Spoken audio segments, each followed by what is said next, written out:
6 o'clock on a Tuesday morning in September, the infinity pool at the Solstice Desert Retreat caught the red rocks the way a sheet of mercury catches a sunrise, holding them in reverse as the stone moved from bruised purple into copper.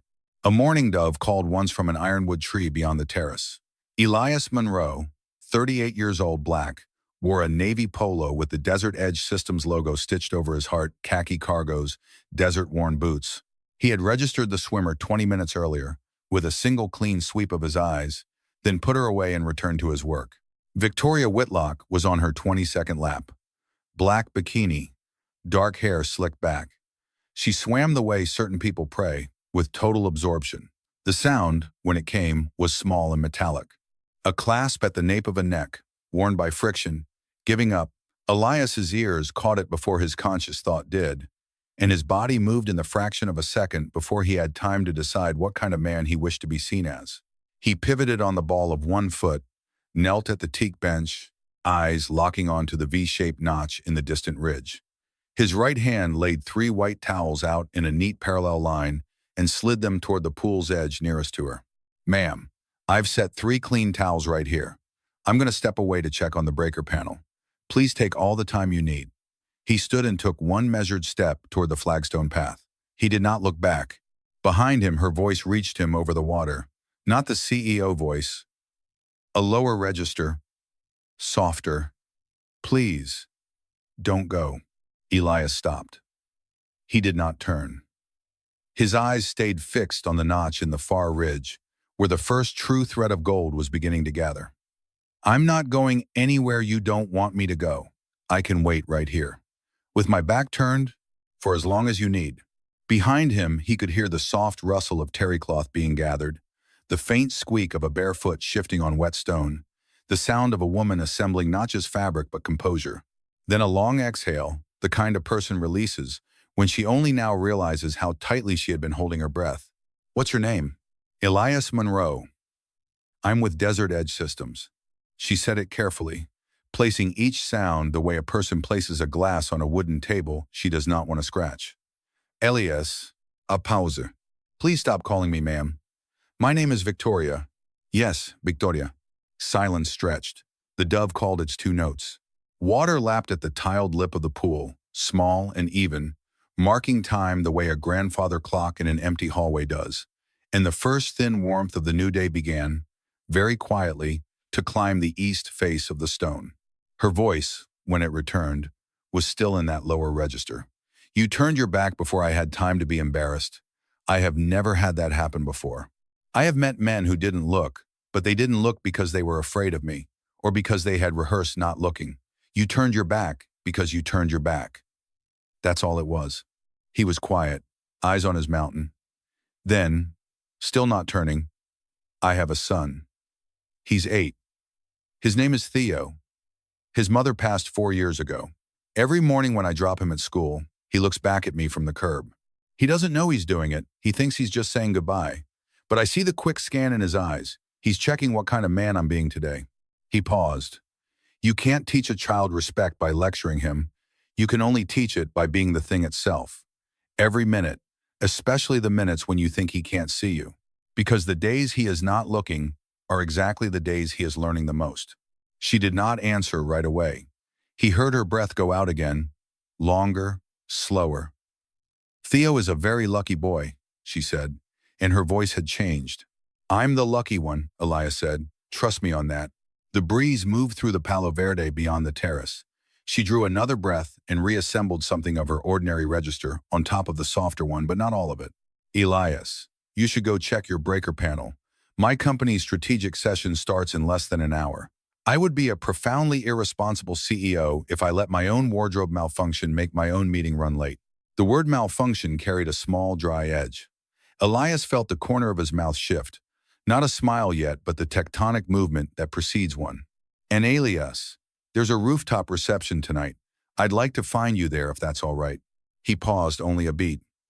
"I'll be there." He took a step, then another.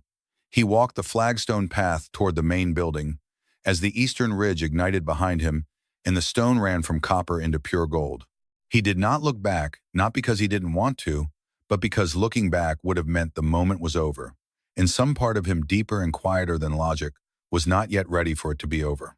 20 minutes away by road, in the pale blue hour before dawn, the small two-bedroom apartment on the second floor of an older complex in Cottonwood, Arizona, was waking into its Tuesday.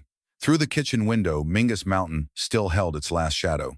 Theo Monroe, 8 years old, was already dressed. He wore a t-shirt printed with a Gila monster, jeans, and the canvas sneakers his father had waxed clean the weekend before. His morning sitter was a woman he called Miss Loretta, 68, a retired ICU nurse who had worked the same floor as Naomi for 14 years before the cancer. On the mornings Elias had to leave before first light, Loretta let herself in at 5:30, started a pot of coffee, warmed milk for the boy, and drove him to Cottonwood Elementary at 7:40. Theo was drawing at the Formica kitchen table. The field journal under his pencil was the third he had filled, and the theme for this month, in his careful block letters on the cover, read, "Desert lizards and where they disappear too." The page open now showed a chuckwalla wedged beneath a sandstone crack, and beneath it, in the same careful hand, he had written, "Why do some lizards choose to live inside the stone?" Loretta poured coffee for herself and warmed milk for the boy. "How many days is your dad up in Sedona?" 3 days. Theo did not look up from his drawing. Dad said it's a big job. If he does it well, Desert Edge might make him the head technician for all of Yavapai County. Loretta smiled. "You proud of your dad?" Theo stopped his pencil. He thought about it the way he thought about everything, with his whole small face. Then he nodded slowly. "I don't think proud is the right word, Miss Loretta. I think the right word is safe. My dad is the kind of person where when he's not home, I still know he's doing the thing he said he was doing." Loretta looked at the 8-year-old boy drawing a lizard in pencil on her friend's old Formica table, and she thought, very privately, "Naomi, honey, he is growing up exactly the way we hoped." She picked up her phone and typed, "Theo just told me you're the kind of man who makes him feel safe even when you're not in the room. Thought you'd want to know. L." Elias received the message 80 miles to the north, standing in the Solstice service corridor beside the main lobby breaker panel with a test meter in one hand. He read the words once, then again. He set the phone face down on the cool metal of the panel housing and rested one palm flat on its edge and stood there for a full minute without moving. Sometimes the father of a small child does not know, in the middle of an ordinary workday, why his eyes have gone wet. He returned to the pool terrace a little after 7. Victoria was gone. The towels he had folded that morning were all still there, stacked now in one clean tower on the teak bench, and on top of the tower the single one she had used had been folded by her own hands, the fold aligned exactly with the orientation of the others, corners matched to corners. Beside it, a small square of hotel stationery, folded once. "Thank you. V." Elias folded the note in quarters. He put it into his chest pocket, the same pocket where he kept the small laminated photograph of Naomi on a hiking trail from the fall of 2019. He did not move the photograph. He laid the note beside it. At 7 o'clock, the strategic session opened in the main cabana. Elias took his station behind the soundboard with a single earpiece in. None of the 14 Meridian executives in the room took any notice of the technician at the back, which was exactly as the day was meant to be. Victoria ran the session in the clean, cut-through register he had only heard in fragments before. Charcoal blazer. Hair pulled back. She glanced toward the soundboard exactly once in the first 10 minutes, a quick movement no one else would have registered, and then she did not look his way again. At 8:15, Preston Hale arrived. 54 years old, silver at the temples, board member of Meridian Capital Partners, and partnership liaison for Hale Industrial's 12% stake. He apologized to the room with the kind of apology that was not really an apology and took a chair near the soundboard. On his way, he let his eyes drift across the technician at the back wall. 3 seconds, a sorting look. "Do I know you from somewhere?" Then a small flick of his hand and he sat down and opened his folio. Elias gave him a small professional nod and returned to his work. He recognized Preston immediately. Preston did not recognize him, not really. Elias had been one of 72 electrical engineers at Hale Industrial in the spring of 2022. Preston had been chief operating officer. They had crossed paths twice at the lobby security desk and had never spoken a word. Mid-morning break. Elias was standing at the coffee station pouring himself a plain cup of water when a middle-aged executive he did not recognize stepped up beside him, looked him up and down with the flat assessment of a man categorizing furniture, and said, "Are you the driver or the tech? I need somebody to tell Victoria my room's Wi-Fi is out." Elias did not frown. He did not correct the framing. "I'm the AV technician, sir. If you give me your room number, I'll have IT on it within 10 minutes. The man gave the room number. He walked off without a thank you. Victoria had seen the whole thing. She was standing 10 feet away with a coffee cup at her shoulder. Her face did not change for the next session. But there was something in the way she looked at that particular executive when he spoke an hour later. Something very cold and very professional and very long. At noon, Elias ate in the back-of-house staff dining room with Odessa Graves, the Solstice housekeeper, and 3 members of the waitstaff. Odessa was 61, Navajo on her mother's side, black on her father's. She set a plate of fry bread in front of Elias without asking and sat across from him. "She asked me about you," Odessa said. "Who?" Odessa almost laughed. "You know who. She asked if you took your coffee black or with milk." I told her I didn't know. She said, "Then I'll ask him myself." That is the first time in 5 years I have ever seen her ask before. She assumed about a person. Elias picked up a piece of fry bread and tore it in two and did not answer. But he did not deny it either.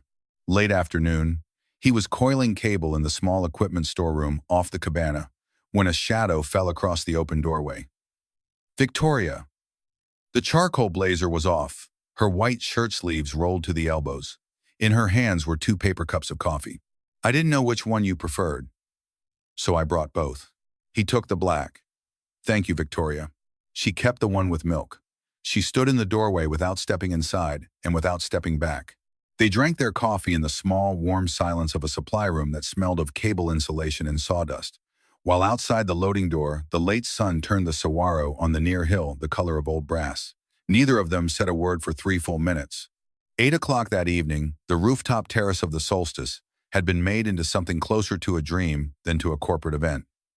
Amber bulbs were strung in long, soft arcs between weathered cedar posts. The tables wore ivory linen and low arrangements of white roses and trailing eucalyptus.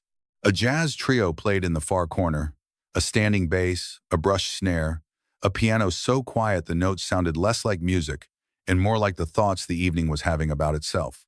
Elias stood at the far edge of the terrace with a glass of sparkling water. He had changed into the one good suit he owned, charcoal, tailored for his shoulders, a plain white shirt open at the collar, no tie. He was not a guest. He was not hiding. He held the specific territory that support staff learned to hold at events like this, visible enough to be found, quiet enough not to be noticed. He was watching the last color drain from the western sky when the room changed frequency behind him. He did not see Victoria enter. He felt it, the way a man standing close to an orchestra pit feels the first deep stroke of a cello through the floor before the sound reaches his ears. A current of attention moved through the crowd like wind through tall grass. He did not turn with the others. He kept his eyes on the horizon. A few minutes later, he became aware of a presence at his left elbow. Not a sound. A presence. "You know," Victoria said, her voice just under the music, "the whole point of a gala is that you're supposed to stand in the middle of it." He turned his head. She was wearing a floor-length dress in a blue so deep it read as black until the amber lights caught the fabric and released the true color. A fine silver chain rested at the hollow of her collarbone and caught the light each time she breathed. Elias did not look at the dress or the chain. He looked at her eyes. They were tired. Not the tired of 13 hours of retreat sessions, though that was there too. The tired of a life spent being looked at by people who had already decided what they were looking at. Beneath that, at the edge of her gaze where it met his, there was a second thing, an unguarded curiosity. "Hello, Victoria." "Hello, Elias. You clean up well." "So do you." She laughed, a small, real, unrehearsed sound that cracked her CEO composure the way a stone cracks the skin of still water. "Careful." That was almost a compliment. "I thought you weren't going to allow yourself one of those." It was an observation, a comfortable quiet. The trio slipped into a slower song. "Tell me something, Elias. Something that has nothing to do with projectors or breaker panels or tomorrow's agenda." He looked down at his glass. Then, because there was no honest way to answer her question except the straight way, he told her about Theo. He told her about the third field journal and the chuckwalla and the line the boy had written that morning, that lizards sometimes choose to live inside the stone. He told her about the first tooth that had come out on a switchback of the Bell Rock Trail. Theo had refused to carry it in a pocket because it was not respectful transportation for something that had been part of his body for 6 years. Elias had found a sycamore leaf. Theo had wrapped the tooth in it and carried it the rest of the way down in both hands. Victoria's laughter when it arrived was different than the first one. Smaller. More surprised by its own appearance, as though she had not expected to find that kind of warmth on a corporate rooftop. They stayed at the railing for another 10 minutes. The trio played on. The desert wind moved through the eucalyptus.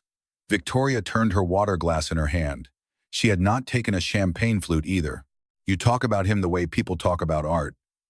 Like he's something you're still discovering. He is, every day. That's the most frightening part and the best part. They're the same part. She was quiet. Then, I never had children. No sadness. No apology. Just the flat fact of it. The way a person states a coordinate on a map. The window came and the window went, and I was building something else all the years the window was open. I don't regret it, but I notice it. The absence. Especially when someone describes what's inside the room I never walked into. Elias was quiet for a breath. He understood by instinct that this was not a confession that required a response. It was a piece of truth she had set on the table between them, not as an offering, not as a request, but because the conversation had moved down into the layer where surfaces no longer hold. You'd have been good at it, he said finally. You don't know that. I know you swim 22 laps at 6 in the morning like you're solving something. I know you asked me about a boy you have never met, not to be polite, but because you actually wanted to know about the lizard and the tooth and the leaf. You remembered the word chuckwalla from a story I told 3 minutes ago. Those aren't CEO skills. Those are the skills of a person who pays close attention to living things. She did not look at him, but the corner of her eye shifted, a small softening, the way a window looks when a curtain is pulled back 1 inch to let in light that has been waiting outside. That might be the kindest thing anyone has said to me in a year, she said. And I suspect you didn't even mean it as kindness. You just meant it as something true. Yes, Elias said. The trio moved into something slow, all brushes and no sticks. They stood together in the easy silence of two people who had stopped performing for one another earlier in the evening and were only now noticing the performance was over. Elias. Tomorrow morning, I have 40 minutes before the first session. I want to walk the Cathedral Rock Trail. Alone or nearly alone. Would you come with me? He paused. I need to be set up in the cabana by 6:30. If we start at 5:30 from the north trailhead, can you be back by 6:15? If we walk fast, she smiled. The first smile of the evening that had no corporate in it. 5:30, north trailhead. A man in a tuxedo was approaching from the direction of the main crowd. Reginald Cade, Victoria's chief of staff, the quiet, slightly harassed expression of a man about to remind his boss of an obligation. Victoria saw him coming. Her face moved, for just a second, into the braced expression of a woman preparing to reseat a mask she had been allowed to take off. I'm being summoned, Elias. I'd like to shake your hand. Not because I'm a CEO and you're a technician. Because this was a good conversation, and I'd like it to end in a way I can feel. He set his glass on the stone ledge behind him. He turned fully toward her. He offered his hand. She took it. Her fingers were cool from the water glass. His were warm and dry. The grip was firm without performance. They held on for 3 seconds, longer than was necessary. Nothing was spoken in the look. No flirtation. No promise. Only the unguarded acknowledgement of two adults who had recognized something real. She released his hand, the smallest nod. She followed Reginald into the bright center of the gala and did not look back. 5:30 the next morning, the north trailhead of Cathedral Rock. The desert air was at its coldest and driest, the kind of cold that clears the inside of a man's chest. Victoria wore gray hiking pants, a thin fleece, trail shoes with real wear on the soles. No makeup. In the first gray of morning, she looked 5 years younger than she had the night before. She looked 33.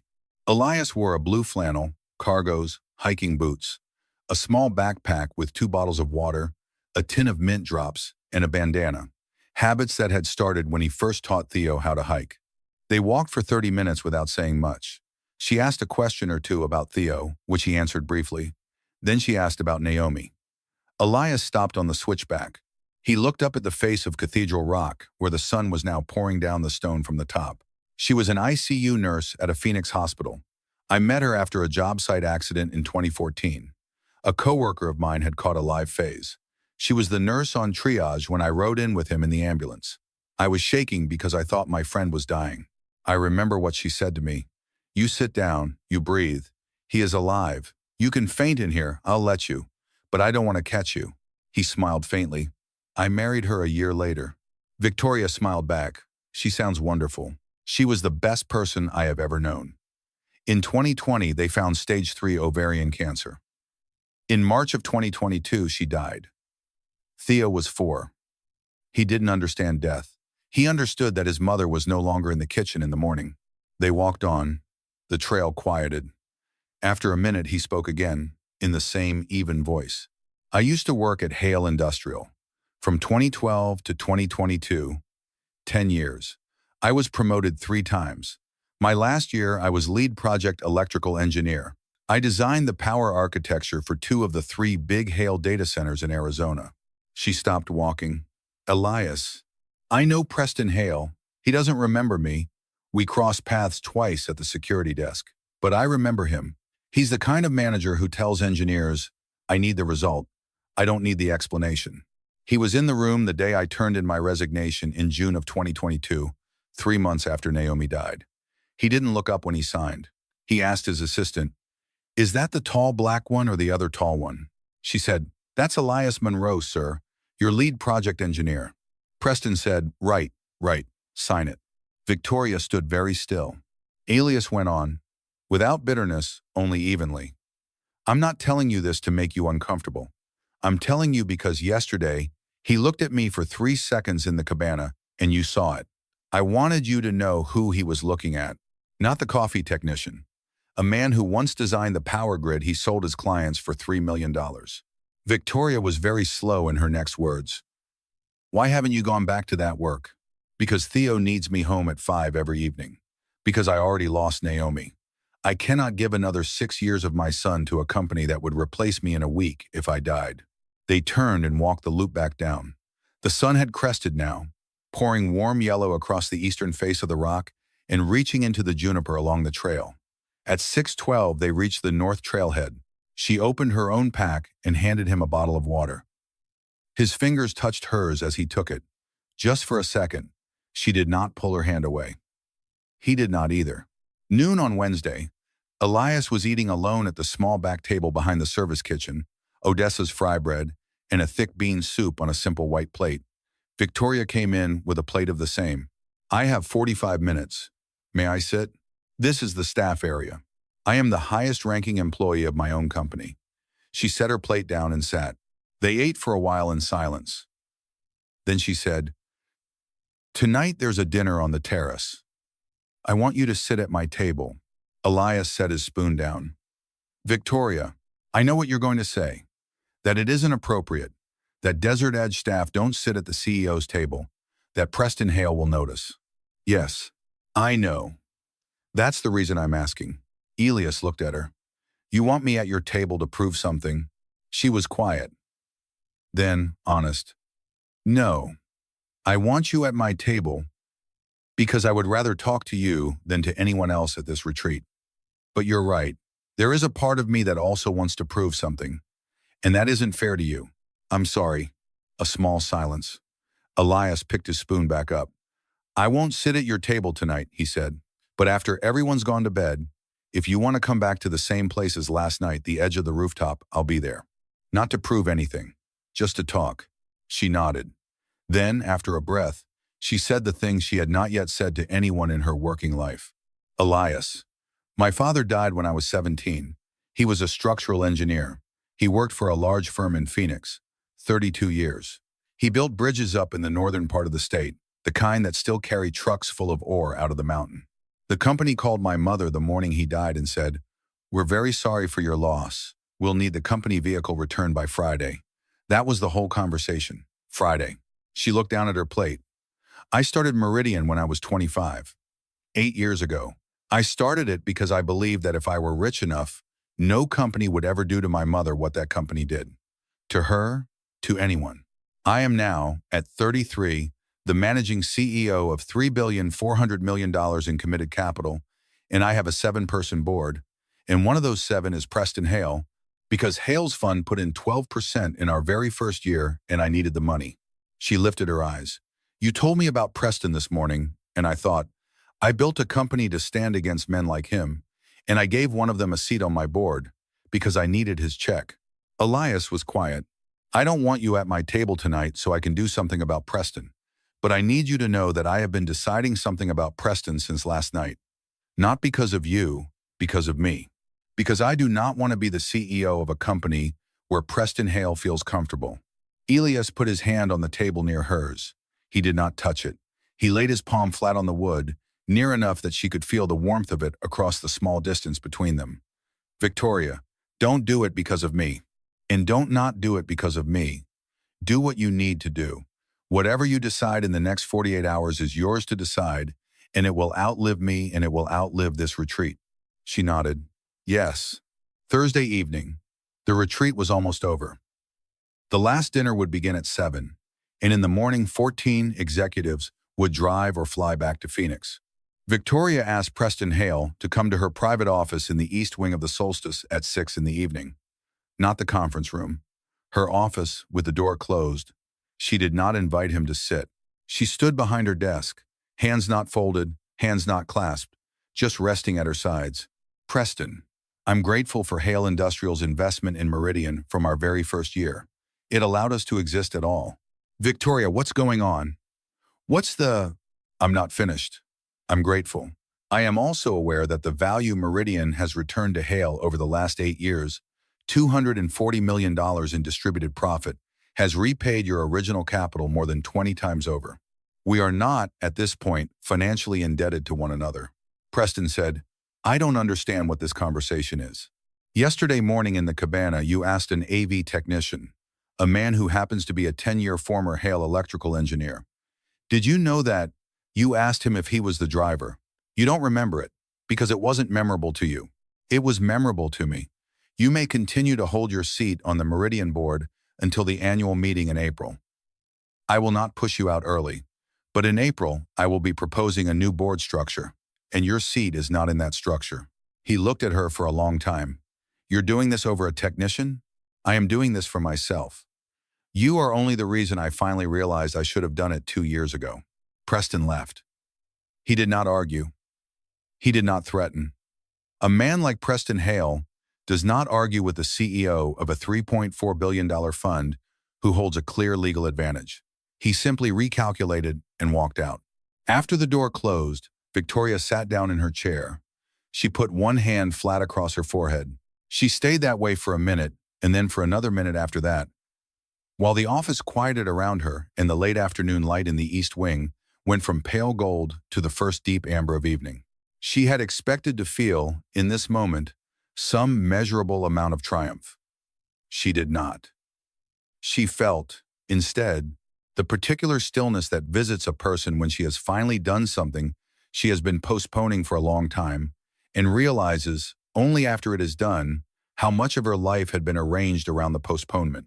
Then she picked up her phone and called Reginald Cade. Reg. Call internal counsel. I need draft language for an April board restructure. And send Preston Hale a formal thank you letter with the full 8-year summary of Hale's returns from Meridian. So no one can say I wasn't fair. Reginald was silent on the line for a half-second. Victoria, are you okay? She looked out the window. Cathedral Rock was turning pink in the last angle of day.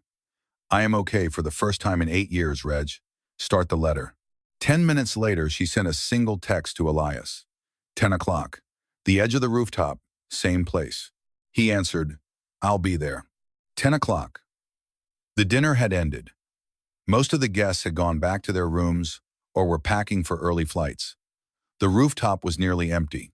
Elias stood at the same stone ledge, looking out over the red rocks under moonlight the color of unpolished steel. The air had cooled. The amber lights still hung in their loops overhead, swaying slightly in the desert wind. He had come up the service stairs 10 minutes early, out of habit, the way he always came early to any place he had agreed to be, and he had used the 10 minutes to do what he usually did with quiet time, which was to stand still and let the day settle in him the way sediment settles to the bottom of a glass of river water. Victoria came up the stairs in a white t-shirt, jeans, sneakers, no gown, as though she had changed not in order to meet him, but because she wanted to be. For the length of this one conversation, only herself. I spoke with Preston. I heard, Elias said. Mara Ellis called me from Desert Edge 30 minutes ago. Preston canceled Hale Industrial's fourth quarter contract with us. $300,000. He's taking it out on you. Yes. I'll speak to Mara tomorrow. Meridian will sign directly with Desert Edge. Double the contract Hale just pulled. Not a favor. Because I need competent AV for our fourth quarter retreat in Scottsdale, and I have no other vendor I trust. I'll tell Mara. A long pause. The desert moon climbed another inch. Elias, I need to ask you something. Yes. Would you see me again? Not at a retreat. Not in Phoenix. Just see me again. Dinner. Coffee. A hike. Something. Elias was quiet a moment. He looked out at the red rocks. I'm 38 years old, Victoria. I have an 8-year-old son who loves me and who is still learning how to trust the world after his mother died. I do not have time for anything I'm not sure about. If you're asking out of curiosity, because I'm an experience you haven't had, the answer is no. If you're asking because you actually want to know who I am past these 3 days, and you are willing for Theo to be part of the answer, then the answer might be yes. She looked at him for a long time. I am not curious, Elias. I have been curious about plenty of men. I know what curious feels like. This is not that. This is... I don't have a corporate word for it. The closest I can come is, I want to know which lizard your son draws next week, and the week after that. And I want you to know that I do not intend to break it. Elias looked at her. In the moonlight, her eyes held no CEO layer, no tired layer. Only the 33-year-old she actually was, and a question she had never dared to ask anyone. This Sunday, he said. 1 o'clock. Slide Rock State Park. Wear shoes you don't mind getting wet. Theo is going to want you to watch him jump off rocks. Victoria smiled. The most real smile she had smiled in 5 years. I'll be there. They did not hug. They did not kiss. He offered his hand. She took it, 3 seconds. Then she let go, gave him the smallest nod, and walked back across the terrace toward the interior stairs. He stood at the stone ledge for one more full minute, looking at the place where she had been standing, then shouldered his equipment bag and took the service elevator down. He did not look back. 6 months later, the first Sunday in March of 2027, Cottonwood, Arizona, the small 2-bedroom apartment on the second floor, Theo, now 9, sat at the kitchen table with the Fifth Field Journal open in front of him. The theme for March was, The People in My House. The page open this morning held 3 faces drawn in pencil. Elias, Victoria, Theo. In the corner, 3 small lizards kept company with the portraits. Underneath, in his careful 4th-grade hand, he had written the caption, A family is the people who choose to stay. At the stove, Elias and Victoria were making pancakes. She wore an apron she had bought for herself, because the only apron Elias owned had a picture of Theo's small backpack on it and no longer fit any reasonable adult. She was concentrating, with absolute seriousness, on flipping a pancake without dropping it. Meridian had gone through its board restructure in April of 2026. Preston Hale had left the board without a fight. Hale Industrial remained a minority shareholder, but no longer had a voting seat. Desert Edge Systems was now the AV partner for every Meridian retreat through 2027. Mara Ellis had offered Elias a 20% equity partnership in Desert Edge. He was still thinking about it. Preston Hale was still chief executive of Hale Industrial. He no longer got invited into the rooms he had once had access to. The Phoenix finance industry was small. Victoria had moved half her time up to Cottonwood. She had bought a small house 15 minutes on foot from Elias's apartment. Theo had a bedroom in both homes. The Fifth Field Journal lived mostly at her house because, as Theo had explained, Mama Victoria had better desk light. He had started calling her Mama Victoria on the 2nd Sunday of January, with no prompting from either adult. Neither of them had corrected him. They had talked about marriage. They had agreed not to hurry, but the silver pendant Elias had given her for Christmas, engraved with the coordinates of the north trailhead of Cathedral Rock, lived in the hollow of her collarbone every day. At 1 that afternoon, they drove up to Slide Rock State Park. The red sandstone was wet in the chutes and warm in the sun on the broad aprons. Theo ran ahead, field journal clutched under one arm. Elias and Victoria walked behind, her hand in his. A group of 4 hikers passed them going the other way. Phoenix visitors, polite. They did not stare. Not because the world had changed in 6 months, but because Victoria was walking beside Elias and Theo, now the way a woman walks beside the family she has always belonged to. Theo turned back on the trail. His face was lit the way only a child's face can light at the sight of something small and perfect. "Dad! Mama Victoria! I saw a chuckwalla!" Elias and Victoria quickened their pace up the redstone toward him. There are moments in the life of a man that he does not decide. He simply is the man he has spent his life becoming, and the moment tells the world who he is. And sometimes, if he is lucky, the world listens and sends back a woman who has been waiting her whole life to be told a story exactly like his.